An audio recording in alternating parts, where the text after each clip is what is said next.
Hello and welcome to another build series episode. In this video I'll walk you through the steps on how I created this very realistic looking river scene. This scene has taken many weeks to build and will be the biggest scenic undertaking on the entire layout. But before we get into the tutorial, I would just like to give a quick mention to two very inspiring modellers.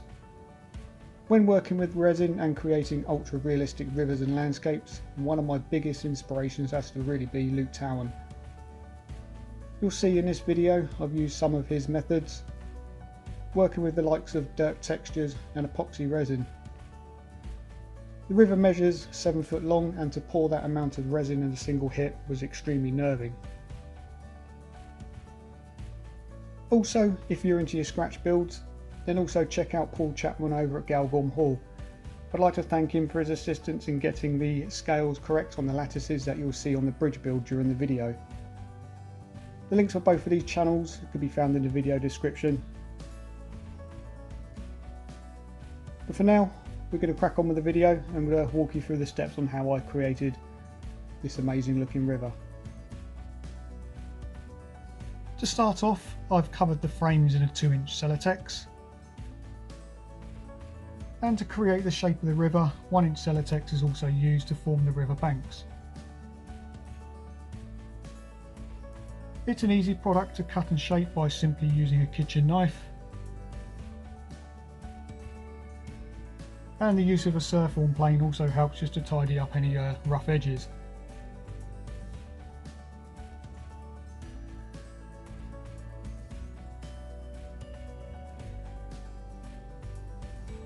To stick each layer together, I use decorator's caulk, and that's simply because it has an instant grab.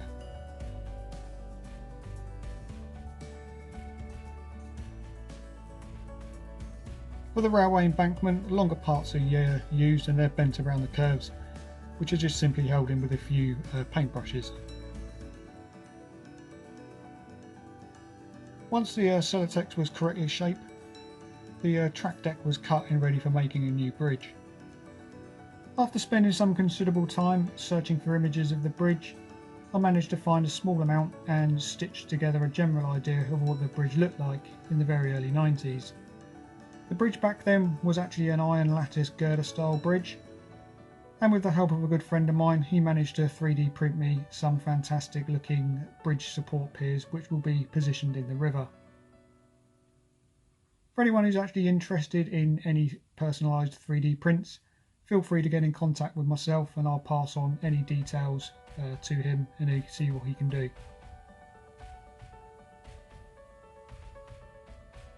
Each of the piers are primed using Vallejo white primer, which is applied by airbrush.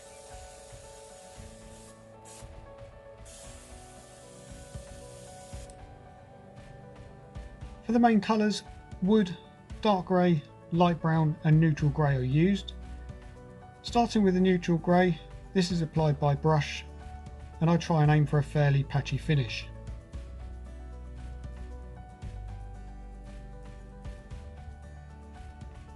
The second colour of light brown is dry brushed all over.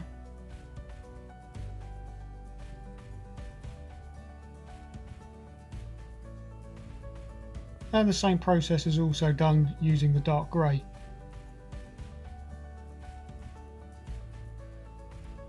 With this process I don't actually wait for any of the coats to dry, it's a case of just going from one colour to the next.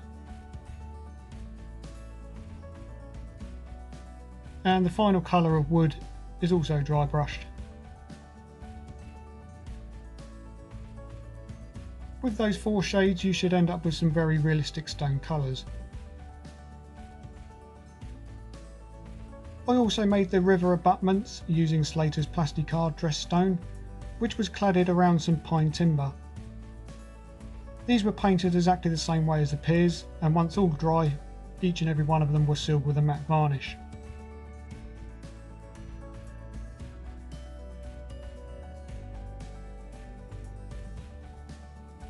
With the abutments positioned, I checked the top sat 6mm lower than the actual track deck. These were glued in place just using the decorator's caulk as a grab adhesive.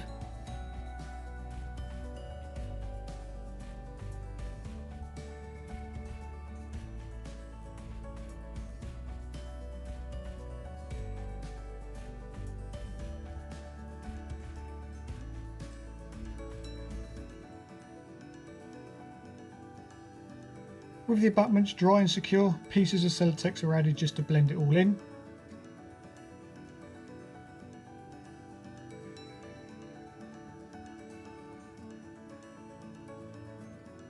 And now with all the Celotex work complete, it's now time to cover it all in sculptor mould.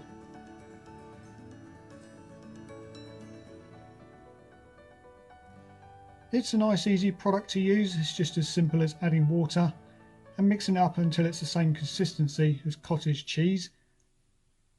Then just slap it on. You can spread it around using either a stick or get it stuck in and use your hands.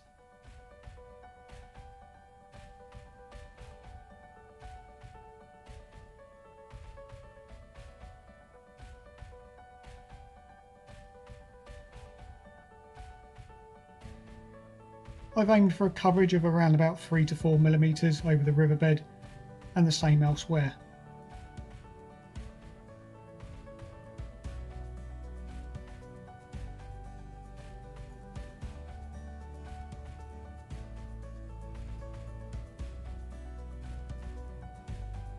Once it starts to go off, then any lumps are easily removed by just rubbing the area with some water. This was quite a large area, so it's best to work on small areas at one time. With the sculpt mould done, it's time to fit the bridge pillars. Pieces of 2mm card were stuck to the plaster and levelled up. And again, using cork as a grab adhesive, the pillars were then stuck down.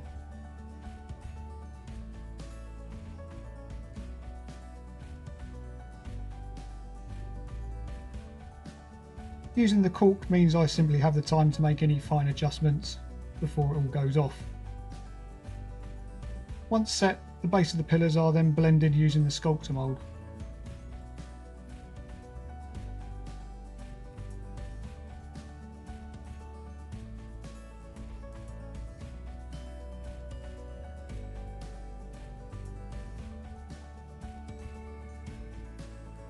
Raw umber, yellow and white are fully mixed together with a dash of water added just to thin it all down. This is applied over all of the sculptor mould, taking care around all the things like the pillars and any other bits of painted detail.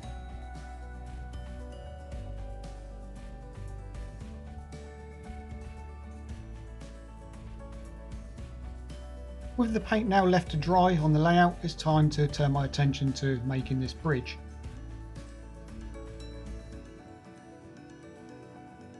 To start off the bridge build, I've taken some 1.5mm square rod, 0.38 and 3.2mm strips, 1.5mm channel and several packs of the Will's Very Girder spans.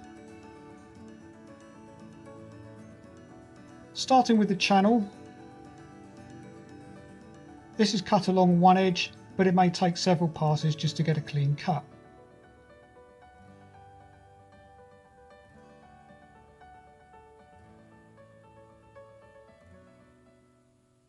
But once through, you end up with a tiny L-shaped piece.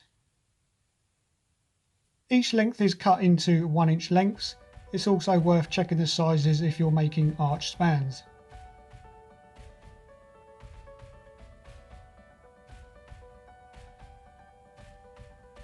To make the process easier, I've made up 2 separate jigs, one straight and one curved. These are simple construction made from pieces of plasticard. I've also added a wax-based masking tape over the top just to prevent any of the plastic lattice sticking to the jig.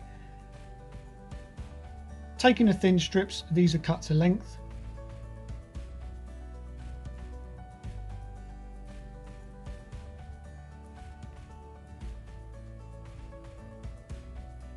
And fitted to top and bottom of the jig.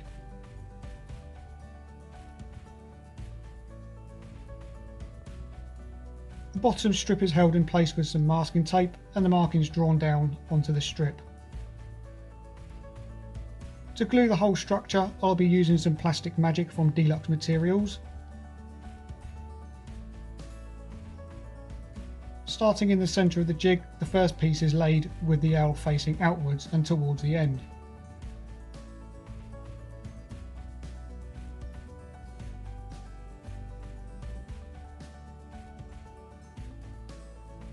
Second bit is added but in the opposite direction.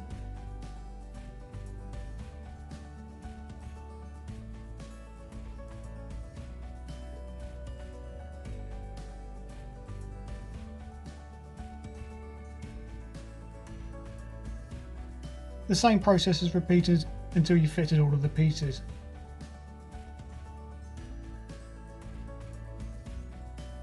Once the glue sets, the piece can easily be removed from the jig. Any overhanging pieces are trimmed away flush and returned to the jig around the other way.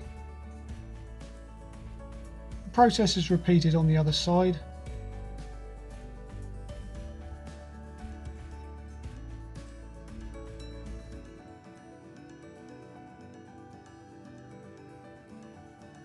Using the square rod, this is glued top and bottom, and the second lattice is glued on top, making sure that it's aligned correctly.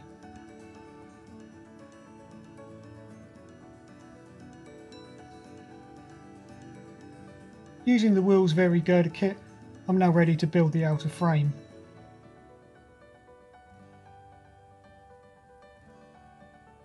All the parts required are removed from the sprues.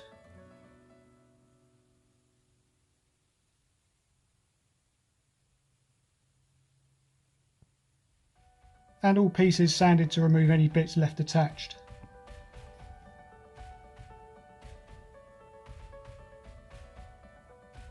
Two pieces of the girder plates are glued together back to back.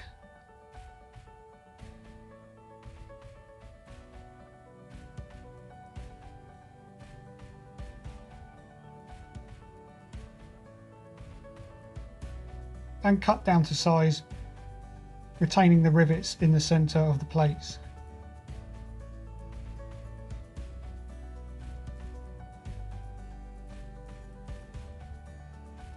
Glue is applied to the leading edge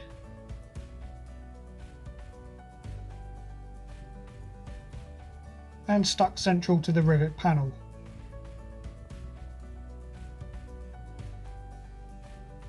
Any excess is trimmed away.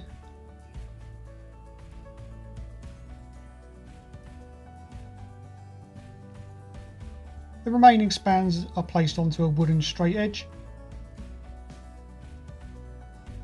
The longer ones make up the spans and the shorter ones are just used to join it together.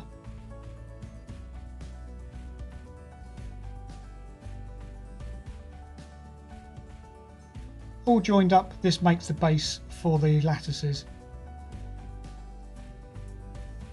The first of the plated section is glued in place, and the lattice is sanded flat.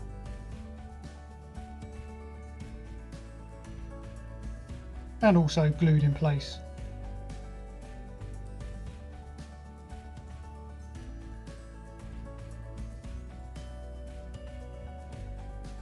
A small piece of rivet plate is glued as a closer.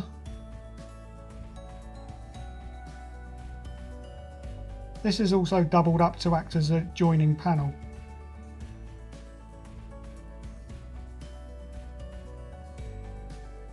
The process is repeated until you reach the opposite end.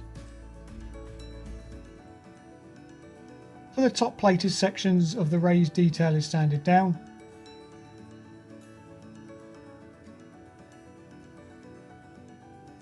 And glued to the top.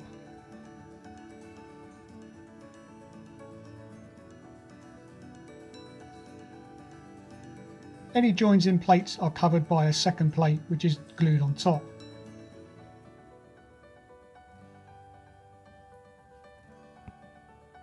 Now time to join it all up. Using the 4mm H-beams, these are cut and glued from the support for the track deck. These sit on top of the protruding rivet frame.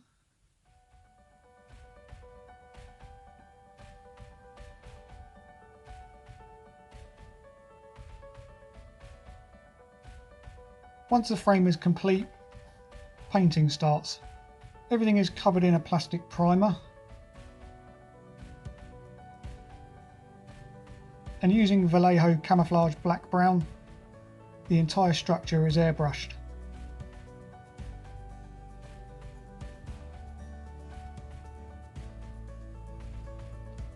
I find it easier to thin the paint down and apply several layers, as there's plenty of nooks to get into.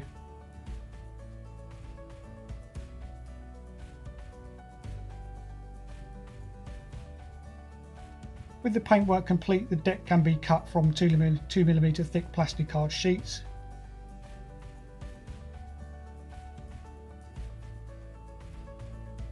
This is scored a couple of times and then snapped. 2mm L strips are glued along the top edges to help retain the ballast.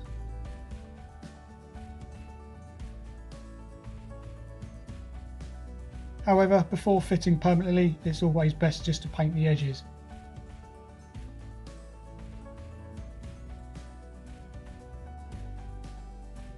With the edges now completely dry, we're ready to glue the track deck to the rest of the bridge. Again, this is all glued in place using the same glues, and then once the glue was completely dry, everything else was airbrushed in to the same colour as the rest of the bridge.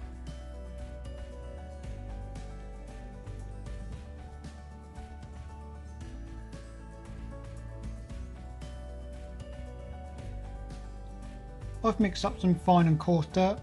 This is just soil from the garden sieved into 2 grades. I've added a small amount of beige grout to the fine dirt just for some contrast in colour.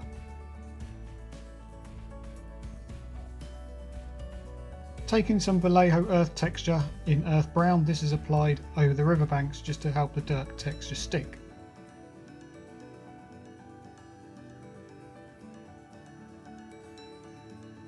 Using the coarse dirt, this is applied over the wet paint, and the dirt is pushed up into the banks, and any loose boulders are simply brushed away.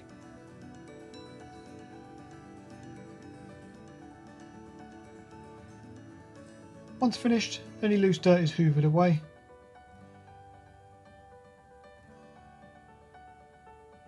Any other steep embankments are coated in a 50-50 mix of PVA glue and water.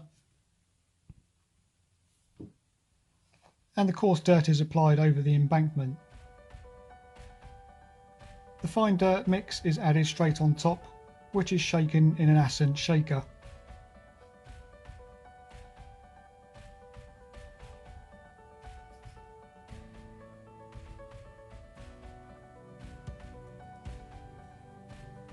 All other areas are coated in the diluted PVA, and the fine dirt mix is added.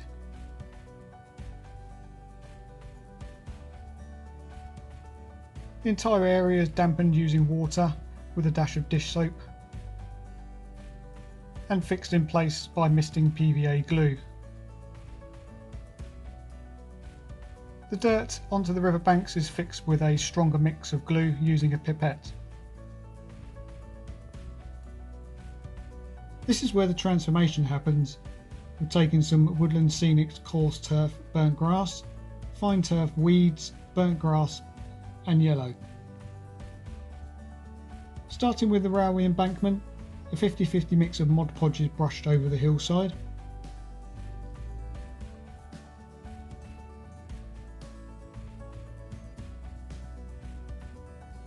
Coarse turf is then pressed into the wet glue.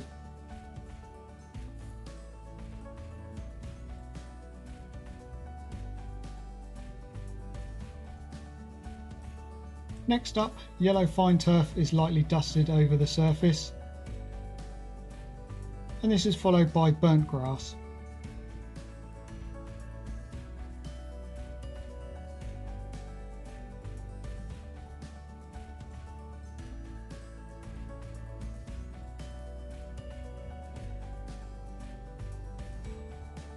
The same process is done with the fine turf weeds, however just in smaller areas is more than enough. Next I use knock brown scatter, and this is sprinkled over all the areas where I plan to place trees or large areas of bushes.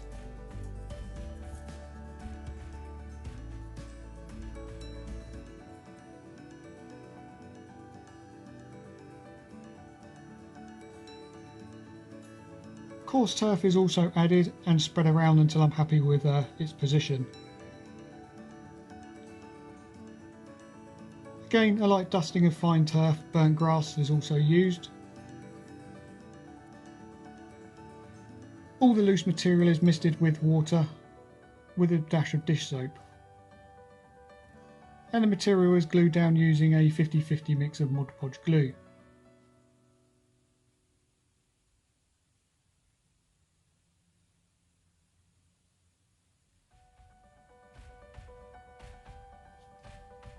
Using some dry crushed leaves that are from the garden.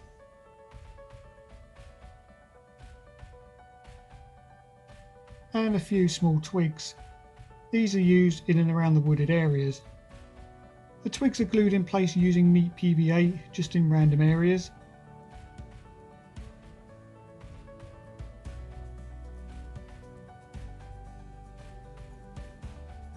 And some of the crushed up leaf texture is added in many random areas just where the trees will be.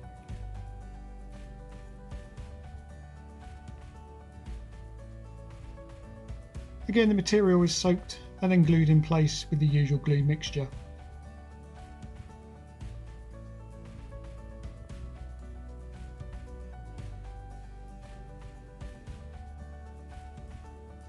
With all the ground cover now fixed down and fully dry, I'm ready to apply the static grass. For this I'm using 4 and 6mm summer, 2 and 6mm straw, both from Green Scene, a 10mm dead from World War Scenics, and some Woodland Scenic static grass glue to fix it all down. First off, I apply the glue in random spots throughout, applying less in and around any areas where the trees will be.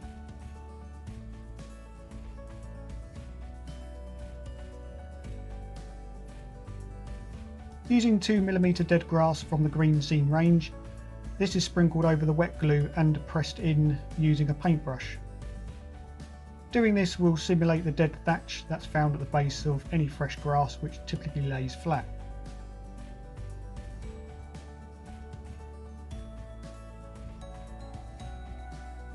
Once the first layer is fully dry, I again apply glue in random spots, at the same time spreading it out with a paintbrush.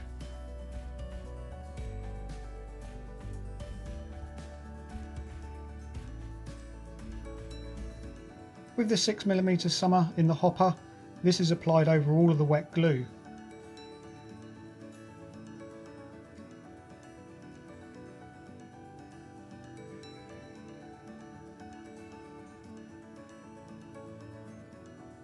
Using a comb or a piece of plastic, the grass is teased upwards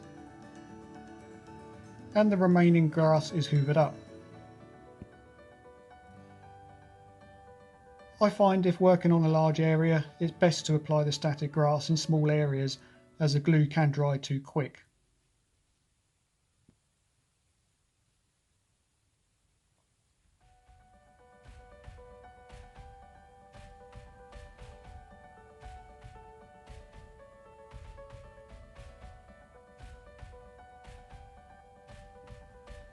To the edge of the railway embankment, more glue is applied, this time in small random spots.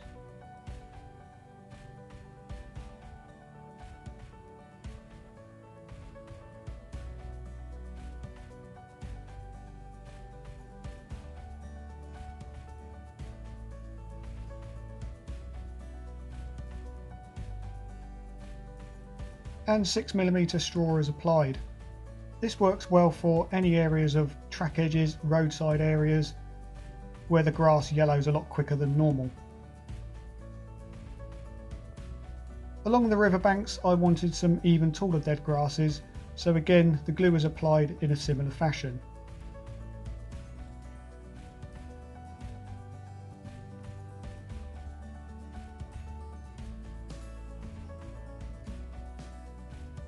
This time I'm using the 10mm dead from WWS.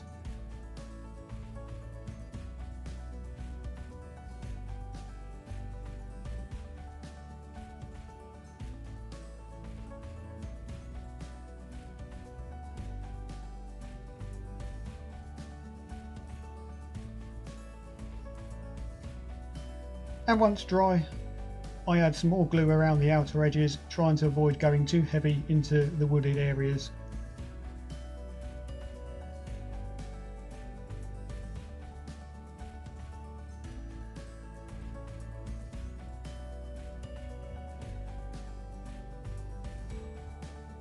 The 10mm dead is then blended in using the 4mm summer from Green Scene.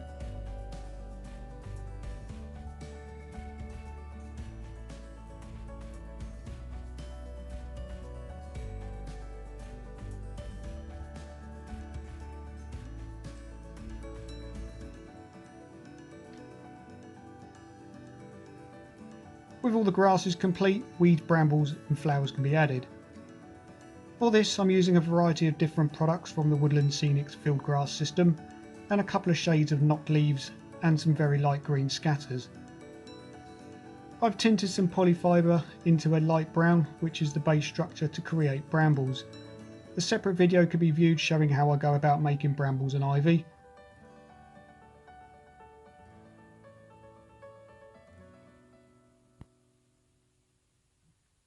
To add some shading to the grass, red coloured hues from the field grass system is applied using an accent shaker. This is then brushed down into the grass with a dry paintbrush.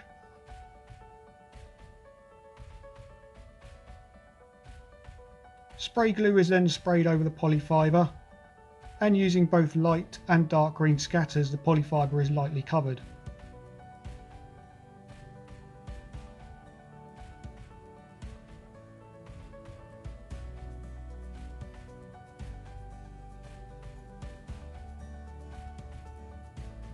Knock leaves are applied in small random areas.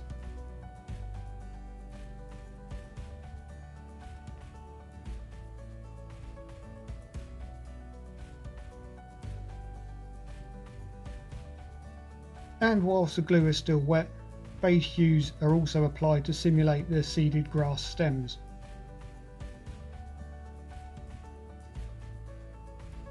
To finish off, yellow flowers are added, but again only in very small areas.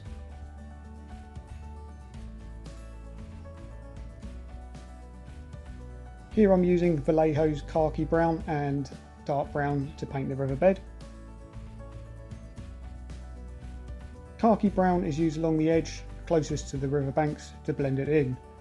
This colour is a close match to the dirt texture that I used.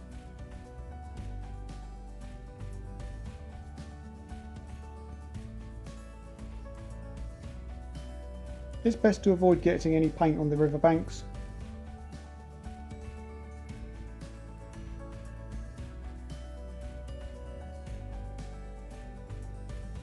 And for the rest of the riverbed, the dark brown is used.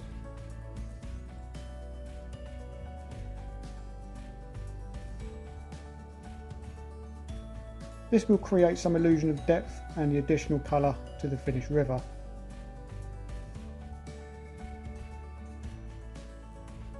The riverbed is now fully dammed off both ends, ready for the resin pour. For the river, I'll be pouring around about 4 kilos of resin in one single hit. I'll also be tinting the resin with Woodland Scenic's Murky water tint. The resin is mixed up in a 2:1 ratio, and I've given myself enough cups to mix up 4 batches in one go.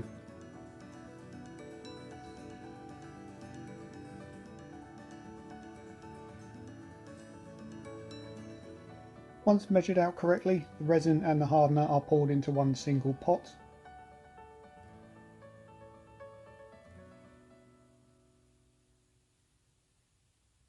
Then stirred for around 3 minutes.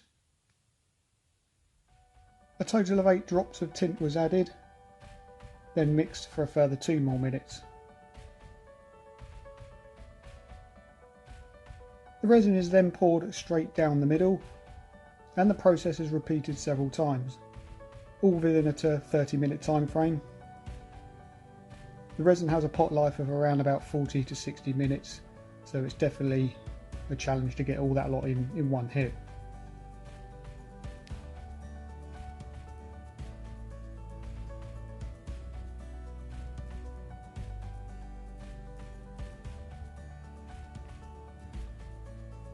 Once all the resin was in, I pushed it around just to get it to flow around the piers. Most bubbles pop on their own, but any stubborn ones are forced to the top and popped. With the resin set fully, it's time to add the water ripples. For that, I'm using Mod Podge Gloss, which is brushed over the entire surface reasonably thick.